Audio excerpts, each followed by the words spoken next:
India hosted the G20 summit on the 9th and 10th of September. At least 45 world leaders were in New Delhi on Saturday and Sunday.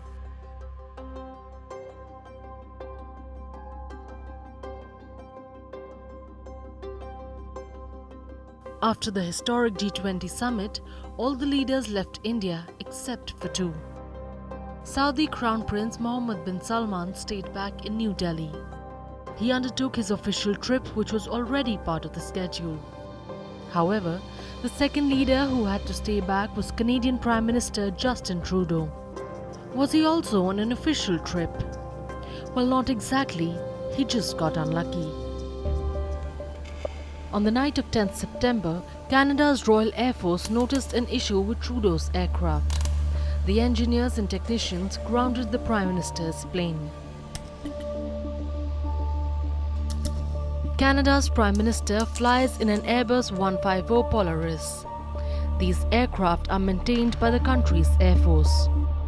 Trudeau used the same aircraft to land in New Delhi on the 9th of September. He was full of smiles and gave an energetic wave as he deboarded, but he had a rather cold G20 summit. Trudeau was snubbed by the media.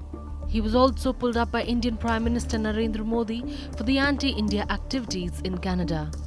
Just when Trudeau thought the worst was behind him, his aircraft was grounded and declared unfit to fly. The Canadian Prime Minister uses a 36-year-old Airbus aircraft. This is not the first time his official plane has suffered a technical snag. In 2016, Trudeau was on his way to Belgium from Canada when his aircraft suffered a technical issue and it was grounded for at least 16 months. But Trudeau is not the only world figure to have aircraft problems. In August, Germany's Foreign Minister Annalena Baerbock was forced to cancel her trip to Oceania. This was because her plane suffered mechanical problems after taking off from Germany and landing in the United Arab Emirates. 2 unsuccessful attempts later, the German minister gave up on her trip. In June, New Zealand's Prime Minister Chris Hipkins had to stay another day in China after completing his official visit. This is because his Royal New Zealand Air Force plane was judged so unreliable that a backup had to be called in. In 2022, New Zealand's former Prime Minister Jacinda Ardern faced a similar issue. She was stranded in Antarctica overnight after her official plane broke down. In 2019, Ardern faced a similar issue during a trip to Australia.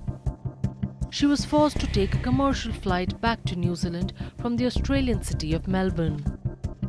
Canada, Germany and New Zealand represent the developed world. They're in the top 30 nations for the highest GDP per capita, but they can't seem to get functioning aircraft for their leaders.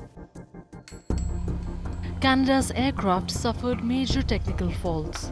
It delayed Trudeau's departure by over 24 hours. Canada even dispatched a second plane for Trudeau. It too got diverted en route to India. Before Trudeau's stay could get extended, aircraft engineers found the fault and fixed the issue.